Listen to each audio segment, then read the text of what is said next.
Hello, and welcome to Rainbow Space Magic Con. This is the last quarter of our last day, and the cat has chosen now to try and get my attention.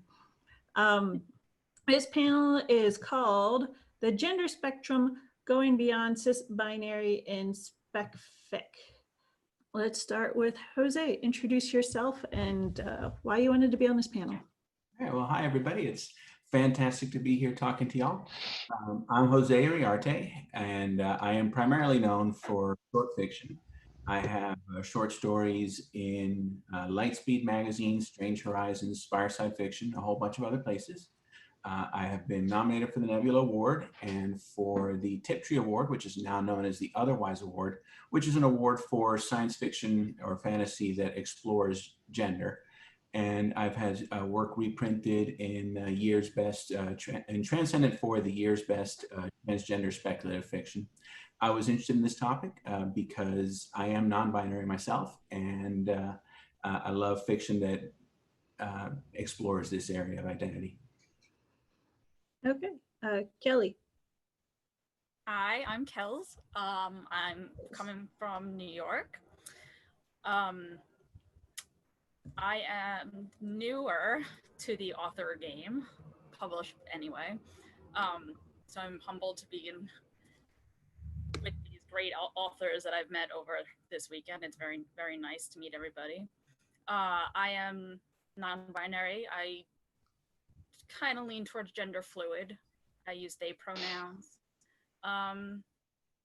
And what attracted me to this was I'm excited to see more things out there with representation. I didn't have it, when I was younger, and it would have helped a great deal to make me realize, oh, wait, there's nothing wrong with me. This is just who I am. So I'm hoping to help usher in a new generation of children seeing that as well and knowing, no, you're okay. It's going to be okay.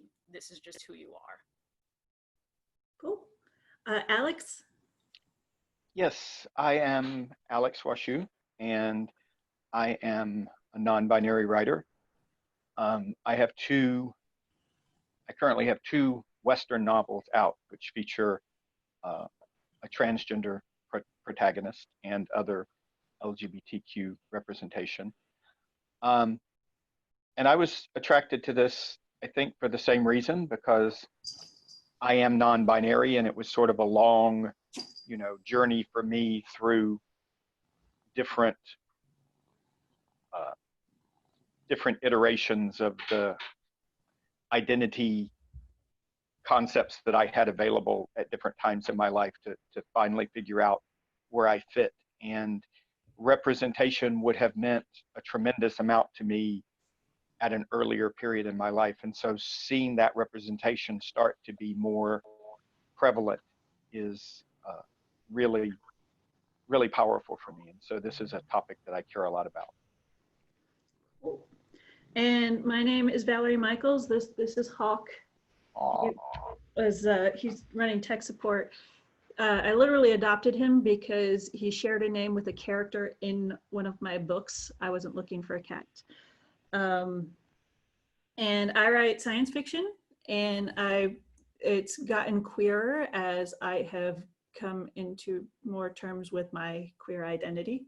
Because when I started writing, I was, cis, het, and planning to write some very powerful Christian fiction. And then I stopped being Christian, and I stopped being heterosexual, and I stopped being cis, and it's been a very interesting journey. And I was attracted to this panel because I think, I'm agender, and it took me a long time to figure it out because I always felt like a non-binary gender was still somewhere on a gender spectrum, and I didn't really see myself as part of a spectrum of gender. I was kind of like looking at gender from someplace else, and I was kind of identified as alien. And part of that is because the aliens were the non-binaries of the story, but part of that is just feeling like you're not part of the human experience when you don't have this stuff. And I figured out that I was agender because I was writing a book, and a character was female, but she was saying that she wished she hadn't chosen a gender because she lived in a society where you choose when you come of a certain age, or like whenever you feel like you know what your pronouns are. And she wished she had stayed neutral. And I was like, well, I kind of wish I had that choice to stay neutral throughout my life. And that's kind of when I figured it out. That was a little over a year ago. So I spent a lot of my life representing as a woman in science and as a woman in sci-fi, and now it's very confusing to not feel like either of those things anymore. But this panel is very positive and upbeat because we wanted to talk about where non-binary people are being represented in media and in writing, and what our favorite characters are, and what stories we want to recommend to the world. So, did anybody want to take that first? I'll go first, I guess. I'll start naming names if it becomes a problem. One of the first books that I actually read that had actual representation in it, I actually have a copy here. It's Loki, Where Mischief Lies by Mackenzie Lee. It is a Marvel story. And though Loki does tend to be a villainous character, he's also a very neutral character. And in this particular story, he's still young. Asgardian, you know, a world young, but still young for the people that they are. And he goes through so much character change and character growth throughout all the different stories that he's in. And one thing that remains the same is that he is gender fluid.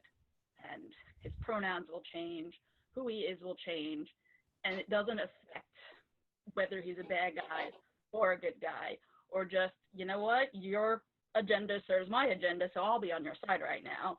He just always is who he is. And I think that always spoke to me. And finding this book, it's newer. I think it only came out last year. And it was a fascinating read. It was a lovely read. And I recommend it to anybody who likes anything superhero related, magic related. It's a really good one. Yeah, Loki was an interesting character because sometimes they'll say, oh, sometimes he's a guy, sometimes it's a girl. And it's like, well, is that really a gender fluid representation? And it really depends on how the writer is switching you between the genders, because if you just say, here's a completely independent story, but in this one I've imagined the character as a girl, you know, it's like, yeah, you can imagine any character as a girl, and you can recast, like, you can recast the Ghostbusters as girl. It doesn't mean the Ghostbusters are all gender fluid. Exactly. So, but yeah, so that sounds like an interesting book to start. Jose, did you want to go next? In short fiction, there's a lot of people who are doing great work outside of the cisgender binary. A couple names I would quickly throw out there: Boggy Takas and Air Spouse Rose Lemberg are a couple of good people to check out. Boggy is the editor. Well, edited the last 2 or 3 volumes of the Transcendent series. Merck Fenn Wolfmore has a short story collection out. I think it's titled "So You Want to Be a Robot." And also for me, so I'm not sure if we're the title was like Beyond CisBinary, and so it can be any trans. Right. So that's where I was going with that. So I would also throw out some transgender authors like Kellen Sbarra and Charlie Jane Anders, who also writes novels. Well, they both Kathy Curley. A lot of those people, their works have really kind of rocked my world. About a week and a half ago, in the aftermath of the J.K. Rowling unpleasantness, somebody asked for recommendations on Twitter, and I put together like a tweet thread. So I'll drop a link to that into the chat. Yeah, I've seen the J.K. Rowling or Harry Potter being kind of the gateway to Percy Jackson fans as well, because a lot of people would jump from one to the other. And I know Rick Riordan had a transgender fluid character in one of the stories as well. So you know, for fans of Harry Potter that are looking for solace somewhere else, you might go there. So, but yeah, Twitter link, cool. Alex, did you want to add something? Sure. I've actually been reading. I have sort of a unofficial list that I think of as things that I wish I had when I was a kid, and I've been reading a lot of like young adult and even middle grade fiction, because when I was young, the idea of, you know, fiction for kids or for young people that dealt with those kinds of issues was just, you know, it just didn't exist.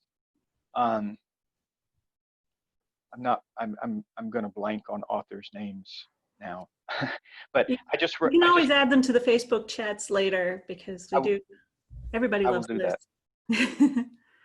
But I'm sorry, go I ahead. just read a book called Zenobia July, which is a middle grade book, a really wonderful book. It's not technically spec fiction, although the character is a hacker and very into computers and science fiction and stuff. But it's a middle grade book, but I think it's something that anyone who has dealt with gender dysphoria and gender identity would really appreciate it. And yeah, I'll drop some more links into the. And what was the book called? It's called Zenobia July, Zenobia July. That's the girl's name, the character's name. So it's really wonderful book. Cool. I don't have book recommendations. I've been writing for so long that I forgot to read. Especially in the queer world, I'm just kind of starting to explore stuff there. It's been very interesting. But in this, what do you feel like in terms of, because all of you write stories that are within this kind of non-binary spectrum, right? Or Sometimes. I'm not wrong. Yes.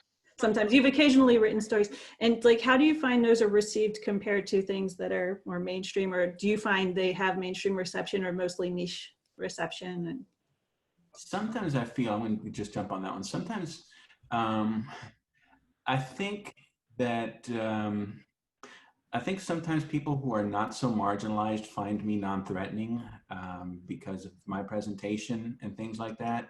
So sometimes I seem to be cishet people's first exposure to something that's not, or a lot of times I seem to be Anglo people's first exposure to something that's not Anglo. And so I'm happy enough to be a bridge for somebody. I've had less experiences of somebody coming up to me and saying, "Oh, you know, I'm a non-binary person, and your story meant a lot to me." I haven't had a lot of that experience, quite honestly. But you know, I'll take engagement wherever I can find it. I do write a lot of cisgender female characters, because that was before, you know, before we had this vocabulary. A lot of times that was a route that I found easier to identify with, and a persona that I found easier to inhabit. does anybody else? I have one of my stories that is published currently. One of the main characters is non-binary. He happens to be the fantastic creature of the two main characters, which is a little bit problematic. There is that othering sense that we're trying to move away from. But I have actually had people tell me, actually both sides of it. I've had people say, "Oh, it was great. I loved seeing it. I loved reading about it." And it wasn't like, because the focus of the character wasn't their non-binariness.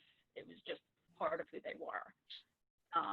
And then I've had, it was only about one person who said something about like, "Oh, you know, you already wrote something queer. You had to queer it even more." And it was just like, okay, calm down. But I do have a series that I wrote about 10 years ago that aren't published, I want to rework them because I have grown so much as a person. And my main character was, I did not have vocabulary for it at the time, but he was non-binary. He did not fit into his gender. And I even had men readers tell me, like, no, a guy wouldn't react this way. A guy wouldn't do these things. And my whole thing was, but this character does do these things. So I would start to force the character into a more gender stereotyped role. And now that I have learned so much, and had it been available then, even just 10 years ago, and now I know that I don't have to force any of my characters into some box. I can let them be and grow and flourish into who they really are, just like a person can. I had a similar experience with an asexual character. And when I wrote the book, I didn't have the word asexual in my vocabulary. So when I gave the first draft to my editor, the word asexual wasn't in it. And there's a point where the character's best friend proposes to her because, you know, he's in love with her. And she says, wait, I've never thought of you that way. And my editor asked me, why would she lie about that? And like, she's not lying. She literally never thought about him that way. So, so I think there's definitely a part of us that has to educate our editors and our beta readers as well, because we're not all blessed with very knowledgeable editors through every stage, I should say. It's like they're knowledgeable of many things, but they don't always know about all these identities, especially when it's new to us. Yeah, exactly. Alex, did you want to say? Yeah, I also for a long time wrote a lot of cis female characters because while I never thought of myself as a woman, I felt more comfortable with that kind of character and that kind of energy than I did with cis male characters. And my work has also gotten queerer as I've, you know, explored myself. I wrote 2 Western novels which have a trans main character, and I sort of had this idea when I was writing them that these books were going to be mostly for the LGBTQ market, and maybe a few Western fans would pick them up. And actually, the exact opposite was true. Like if you look at the way they sell on Amazon, they sell almost exclusively to Western readers, which I thought was too conservative a market for these books. And I haven't gotten any negative reviews about the subject matter. So I was really pleasantly surprised by that.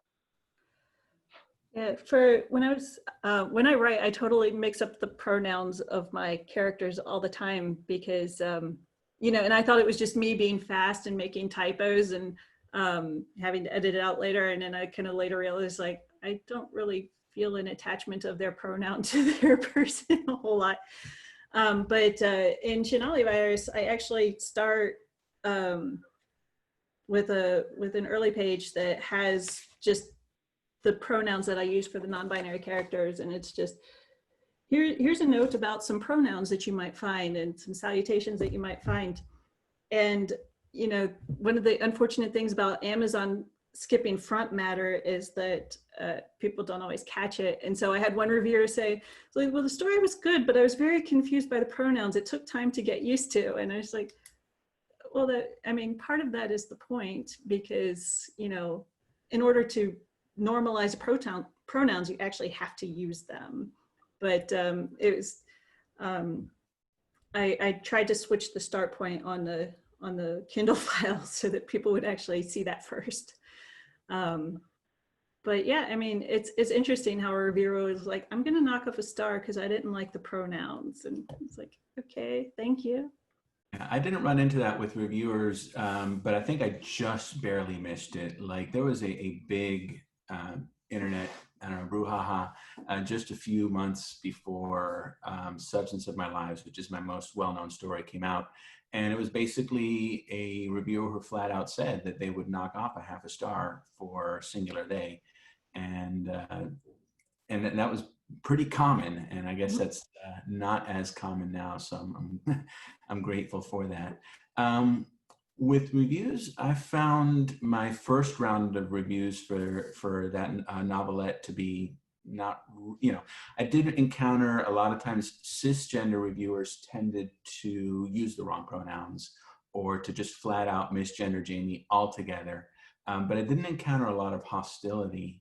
When I did encounter hostility was when that novelette was nominated for a Nebula. Then suddenly there was a second round of reviews. People were like, I have never heard of this guy.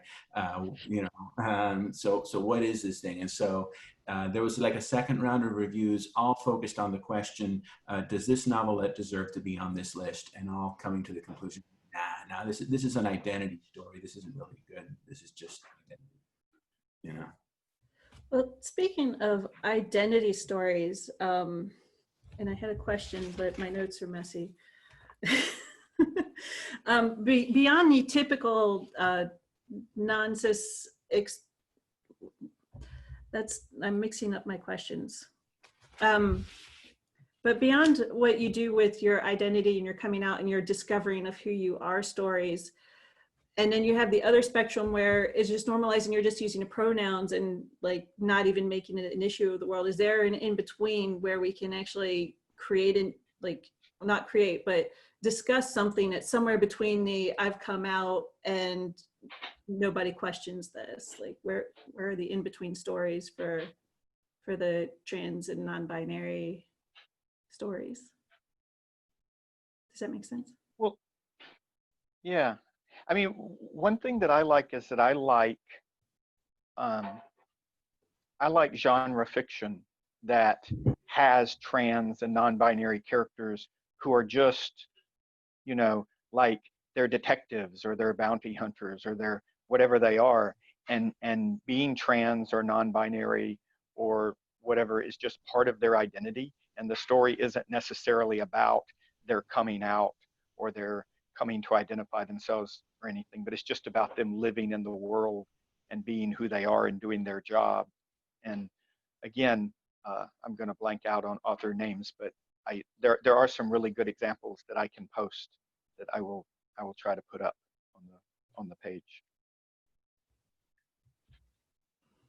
I think both types of stories are very important, of course, but I do lean towards the non-coming out stories, the ones where it's just that's who they are, and we don't, it's that sense of escapism. I on a daily basis worry about who I can come out to, who might accept me, who I know will not accept me, and that's a part of my everyday life. When I'm reading, I prefer to escape that part of my life, just live in a world or through the eyes of a person in another world who is like me and doesn't have to worry about that, or has already worried about that, and they've moved on to this part of their life now. So, but it would be nice to see something though in the middle, maybe in a transitional kind of a story where somebody has come out but might still be dealing with coming out while their non-binariness isn't the center of the story. It might linger on the sides, but the story isn't about that. So that would be good to read too. Go ahead. I was going to say that none of my queer stories were coming out stories, and then I realized that would be wrong. I actually do have one that was published in Harvard's Latinx literary magazine that was about two elderly Cuban American men coming out to each other. For the most part, my stories aren't about that, and I understand the desire to not make that be the only story that we tell about queer characters. But I have to say for myself, maybe because the words that I use now to describe myself are not words that I knew 10, 15 years ago. Stories of puzzling out their own identity, because a lot of other people figured out their identity when they were a lot younger than I am. So for me, stories about your identity haven't gotten old as a reader. and I'm still, so I want there to be the full spectrum. I like other tropes and things like that. I understand the problematic nature of queers and things like that. But on the other hand, I like bittersweet stories, and I'm still here for those stories as long as they don't feel like we're being. One thing for me when I was making Aces was to not have it be a young person figuring it out, because sometimes, you know, the coming out does happen later, or the figuring it out does happen later, and you've lived, you know, into your adult life, well into your adult life with this other identity. And maybe it didn't necessarily feel wrong. You were just kind of, you know, numb to it by that point. And so, but another thing is, because I'm part of a non-binary top surgery group, and every now and then someone will post a picture of themselves like before and after with like with a year or so of maybe microdosing hormones, and they're just like, I didn't think I changed at all, but I look at these pictures and I realize I'm much further into a transition than I thought. And that's kind of interesting, because part of transitioning is how long it takes you to feel that it's happened, because some of it is instantaneous and some of it isn't.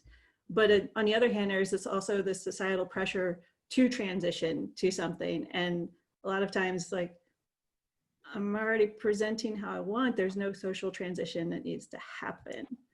So have you seen any stories that have fallen into that kind of category?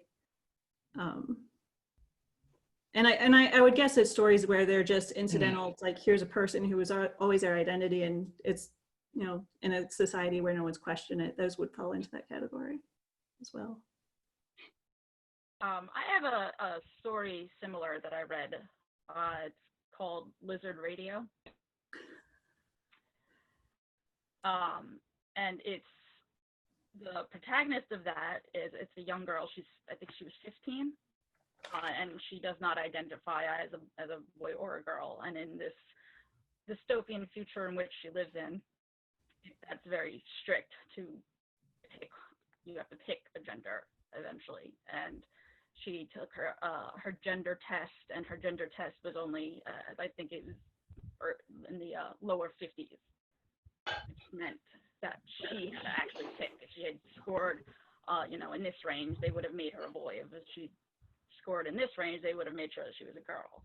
So she gets sent to this camp in which it's, you know, they're trying to make her really into a girl and kind of transition into a girl. And she realizes there, as she starts to follow along with the rules, because she's just having friends and she gets relationships with people. But after a while, it's very clear that, well, that's not who I am. I don't want to be that. I don't need to transition to anybody that I don't want to be. And it is a really good, it's a good representation, really, of what it does feel like when the world is trying to pressure you to transition into something that you don't need to transition to. I have, for my series, book 8, which is in the very first of first drafts mode, I have a character, and the town is entirely clones, and they got rid of all their male clones a while ago. And so he was created because they were trying to reintroduce the other gender, even though there's like no reproduction. So he's grown up in his town as the only boy in a town full of girls, and naturally he's spent his life trying to pass as a woman, but everybody knows he's a science experiment, and it kind of sucks. But when my spaceship crew comes and he meets a real man for the first time, like first other man he's ever met, the first other voice he's ever heard that's like his, it's this moment of like, is this who I am? Is this what I want to be? Because up until then, he was like, they can transition me to a woman if that's what I want. So, you know, there's a societal pressure, and then there's this internal struggle that goes along with it. And hopefully it'll be a very interesting story, but we'll see if he survives the first edit.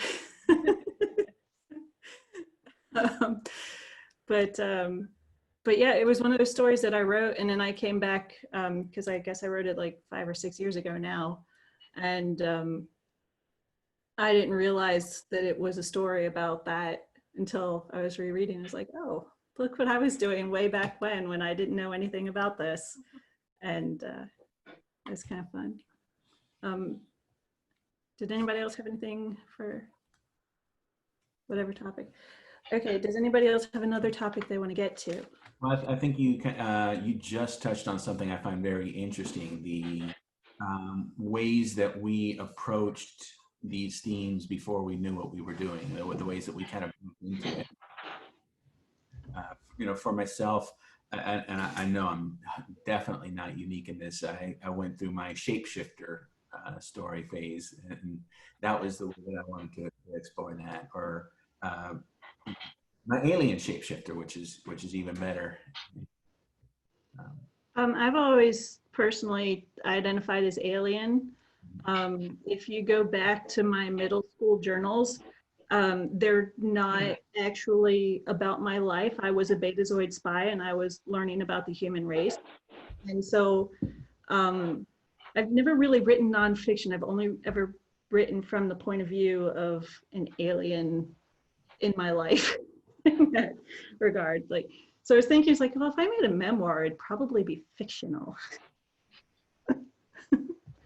But yeah, I mean, that's part of how I handled feeling like I didn't fit in with the world. That it was just a very alien place to me. Anybody else want to talk to that? There's not a whole lot of places to go. Let me tell you something, because I went to Wikipedia to look up non-binary characters in fiction, just to see if I could get a list. And one thing that made me very angry about the list was the number of aliens and demigods and already in the other realm of other occupied that list. Just wondering, where are the humans in the list? I mean, sure, Loki looks like a human, but we know he's not exactly. In Good Omens, which is based on the book, all the angels and demons were sexless, so agender, but you know, it's like they're angels and they're not humans. Where's the human representation for it? So, and that was one of my motivations for writing what I did, is like, I want the human to be in this role. And so I wondered if you guys had any experience with that feeling, or with just recommendations to get away from the alien as the non-binary trans person. Well, I mean, I think one of the things is that these concepts being in the general, like the general awareness of society is really, really new. I mean, within the span of my lifetime, none of these concepts existed. I mean, and so the you know, the fact that we're just starting to sort of explore these things in popular fiction isn't really surprising.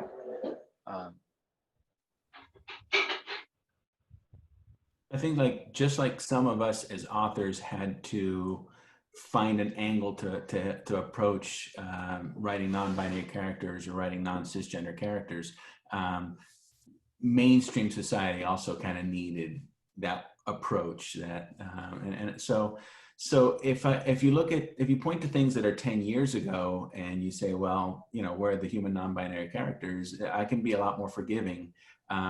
It's when we don't move past that I think it starts to be something to really pick apart. Yes. Yeah, on the other hand, there's the whole robot thing, and it's like, you know, I'm okay if there's a story about a robot and it's cool, but they're representing for the robots, not the, you know, they're representing for robots first, I should say. So we have a question in Q&A. What's your advice for writers who are not non-binary, trans, fluid, who want to write a non-binary character? My first advice is do it. My second advice is, if they're fluid and they change pronouns, what really helped me is to make a spreadsheet of which pronoun they're using in which chapter. and for you to at least have an internal sense of what affects how they're feeling each day. Is it just something that they wake up and they just know? Does it change how they dress? Does it matter at all? Yeah, so for a fluid character, definitely keep track of where they are at every point in the story so that you're consistent and you can present a consistent arc there. I have go ahead. Were you still? No, I was going to change. It's so much harder virtually to do the little, the turn taking gestures. I have two things that I always come back to. Number one, if it's not an identity that you belong to, stay away from the angst stories, because those aren't your experiences, and so you are likely to miss nuances. And so leave the stories about angst to people who who have been through it. Leave the body dysmorphia to people or this gender dysphoria to people who have experienced it, and just have your awesome kick-ass space fighter pilot whose pronouns are Spivak pronouns. Hey, that would be terrific. And the other thing I would say is, if you really want to do a good job with any identity, is read lots of writing, fiction and nonfiction, from people who have that identity, so that you kind of get into what are the existing conversations and what are the are really obvious inside the community and not so obvious outside of the community. Yeah, and if you're in near future, definitely look up just the history of the issues that have been around that, the history of the legislation that's been around that, because there's been, when I first started researching transgender history and transgender rights, it went back way further than I expected. And just the experiences of trans men versus trans women is a huge thing in the MTF versus FTM world. And so there's a lot of stuff out there to learn. Anybody else want to tackle that question? Yeah, I would say also, if at all possible, talk to somebody who is. Have them read through some of what you've written or what your ideas are, and that's only one person's point of view, of course, and it's always best to get more than one. But if you can, most people are, if you know them and they're out to you, of course, and if they're willing to talk to you, take that time and get to know them through that, and let them read it and say, and if they say, hey, look, this, you might want to think about not putting this in, don't take offense to it. Just, think about it, think about why this person is saying this, and, go from there. But I always think that it's best to find a sensitivity reader for any issue that you're not in. It's not your issue. So if you're not writing, I agree that you probably shouldn't be writing our angst. But even if you're writing a non-binary character, you might get something wrong. Of course, it's going to happen, and we can help fix it. So you can take advantage of that. Alex, anything to add? Not much that hasn't been said. I think reading a lot of writing by people in the group that you want to write about, that's not your group or your experience, is always helpful. Writing the Other has some courses on very specific issues, how to write about them. I found some of those helpful.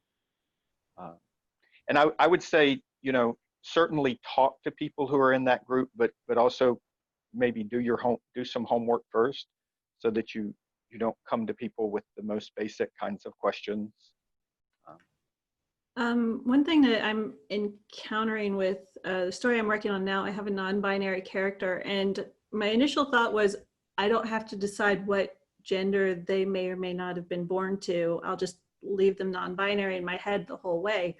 But then they traveled back in time, and their anatomy actually became important because they were being categorized and split into a binary. So it wasn't just what they could pass with from the outside, it was what they could pass as under medical evaluation? And then also, what would happen once they didn't have access to whatever was keeping them androgynous in the future? Like, was it a drug? Was it just them being blessed with androgyny? And so it's kind of tough to put that into a story, because it's a, you know, it's a tough thing for a person to experience and put into it, and to capture it in a graceful way without making it the biggest deal ever is a big deal. So I want to tack something onto what Kelly said about getting sensitivity readers. I actually, for my novelette, Substance of My Lives, The Accidents of Our Births, I actually got 2 sensitivity readers, even though I was writing about my own identity. So I really think it's something, if you want to get serious about something and you're afraid of making missteps, because even when you belong to an identity, there's so much internalized phobia and so much internalized isms that, you know, the first few attempts that I made to write a trans story weren't very good and were problematic for reasons that I needed other people to point out to me. So I definitely second the idea of having somebody who is attuned to the issues that you may be less attuned to, taking a look, see for you. And I think the other thing that even we experience, because we haven't been exposed to books that represent us in a wide variety. It's like there aren't this long list of tropes and cliches that are established, and it's like they're kind of there in the back of some people's minds who have found and read every single story. But for us, it's like we're still trying to become well read in our own genre. That's hard. There's one more question I want to get to before we wrap up. Either from the stories you've written or from your own lives, what were specific experiences where you or your character thought, I don't match that gender expectation? For me, I don't know, I guess like women have kids, but I always considered my choice to be child-free completely separate from every other aspect of my identity. In terms of science, a lot of people say, it's like, oh, women in science experience this and this and this. And I'm like, I'm a woman and I'm in science and I don't feel that. Why don't I feel that? Am I just lucky? And I don't know if I'm lucky or if I just relate to my male colleagues differently than the women around me. I don't have an answer to that, but there's a lot that every woman experiences that just have never matched my experience. Yeah, I in the westerns that I wrote, I wrote a character, Lucas, who was assigned female at birth, but never identified with it. Always identified with being male. And there are a lot of historical examples of women who, for one reason or another, passed as male, sometimes for most of their lives. But I wanted to write a character who was unequivocally trans. And so that issue of not fitting into the, to what was expected of a daughter and a girl in that time period was really central. I'm writing a book now, which is a science fiction novel, and the main character is non-binary, and their assigned gender is never revealed. And I have found that makes some readers extremely uncomfortable. Like, I get that question a lot, and my answer is, to be honest with you, I don't know, and I don't think it's important,